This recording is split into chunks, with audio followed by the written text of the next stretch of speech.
Hi there, it's Barb Deeks and welcome to the January 2017 Health Challenge, Day 4. So if you remember yesterday, we talked about looking up some great recipes that were light, looking through your pantry, making sure you had everything you needed to make the recipe, and then also making up your your shopping list so you could go and purchase everything you needed to do that.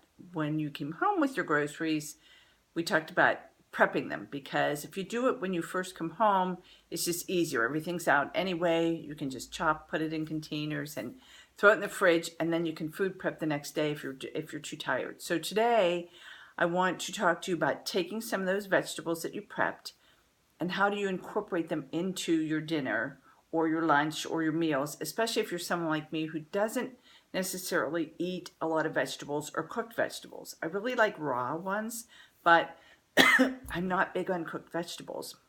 So I find a great thing to do, and you can incorporate this with your children too, especially if they don't care for them, and they'll never know they're eating them. You take them and you throw them in a blender and you chop them up into very fine particles, and then I put them in 1 cup measurements, scoop them out, 1 cup, throw them in a container, put a lid on it, throw it in the freezer. Keeping some out to make the meals that I'm working on. So if I'm making meatballs or hamburgers, for example, or even sauce for pasta or some soups and stews, I have the vegetables already chopped up and I just throw them in, and you use them to help make your meatballs, to help do your hamburgers. The kids will never know it's in there, and they're eating them. They'll get all these great vegetables into their body without even knowing it. So think about different ways that you can incorporate vegetables into your meals, especially if you're not a huge vegetable eater.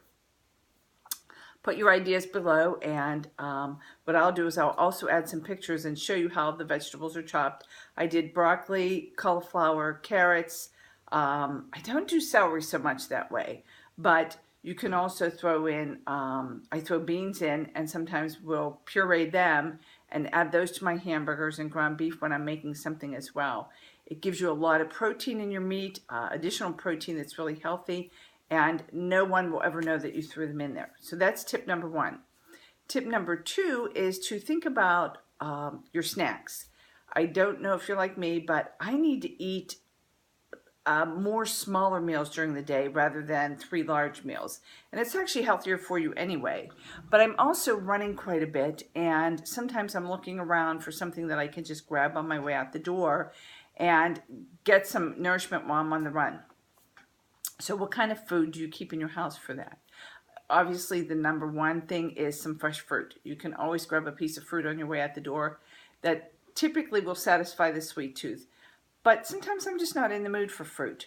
So I do try to, I have celiac, so I'm gluten-free. So Kind bars are a great source. You can get those that are gluten-free, and GNC has them a lot of the stores, but they tend to be expensive. So I've learned to make some of my own things. Beachbody sells Shakeology, and we've learned to make these great, they call them Shako balls. They're chocolate Shakeology and oatmeal and peanut butter, and you can throw some chopped nuts into them if you want. And you mix it all together. You can throw a little honey in, and then you roll them into like small meatball size balls. And we just keep them in a container in layers. And if you're heading out the door, or you're running around, or even a great snack, if you're sitting and watching TV, just grab one and munch on it and drink a large glass of water. That really helps fill you up and gives you the energy to keep going. And it sort of keeps those hunger pains at bay until you're ready to sit down and have a meal. So 2 tips for today: incorporate those veggies into your meals any way that you can. Sometimes we have to be sneaky, and chopping them up fine is a great way to do it. And then find a great source of snacks for yourself. Peanuts, almonds. Almonds are really a wonderful source of protein. Peanuts are, I sometimes will switch it up and throw some cashews out. Just remember, you can't eat the whole container. Get a little portion size, count out the portions, and throw them in a little container and take them with you, or throw them in a little baggie. Beachbody has some great containers that help you with your portion sizes. So I just fill those up and throw them in my purse, and I have them for me throughout the day. If I get hungry, I can pull it open and have some. And lastly, we want you to start moving a little bit. So while you're watching TV, During commercials, even if you're forwarding the commercials, get up and move.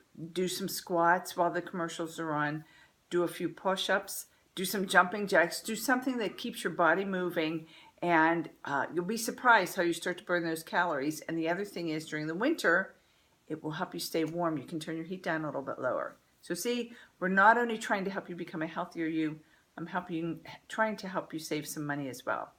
I hope you have a great day. I hope these tips are helping you. I'll see you tomorrow. Take care until then. Bye-bye.